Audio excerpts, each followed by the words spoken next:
দেখেন ভাইরাল আর আর্টিস্ট কোনটা এটা বুঝতে হবে। আমি কখনো শোরুম উদ্বোধন করতে যাই নাই। ভাইরাল তো এখানে আমি আর আপনি মারামারি লাগাই দিলেও ভাইরাল হয়ে যাব। মিউজিক ভিডিও যেটা ভাইরাল হয়েছে এটা মিউজিক ভিডিও না, এটা আসলে মুভির একটা আইটেম সং ছিল, চোখের জলের কথা। এই সিনেমার আইটেম সং ছিলাম, আইটেম গার্ল ছিলাম আমি ডন ভাইয়ের সাথে। কাজটা এখনো রিলিজ হয় নাই।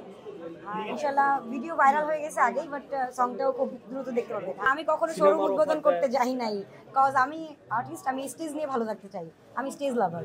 আমি শুধুমাত্র ডান্স নিয়ে ব্যস্ত আছি। মিডিয়ার শুরু থেকে ডান্স, ফটো সেশন এগুলি নিয়ে আমি ব্যস্ত। আর আমি স্টেজটা খুব বেশি ভালোবাসি। আমি দেশের বাইরে ইন্টারন্যাশনালি নিজের দেশকে প্রেজেন্ট করি বাইরে।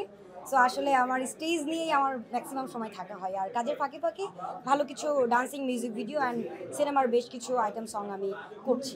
দেখেন ভাইরাল আর আর্টিস্ট কোনটা এটা বুঝতে হবে। ভাইরাল তো এখানে আমি আর আপনি মারামারি লাগাই দিলেও ভাইরাল হয়ে যাব। সো মানে অন্য ব্যক্তি যেটা, আমি তো সেটা না। সো আমি ভাইরাল হওয়ার জন্য এখানে আসি নাই।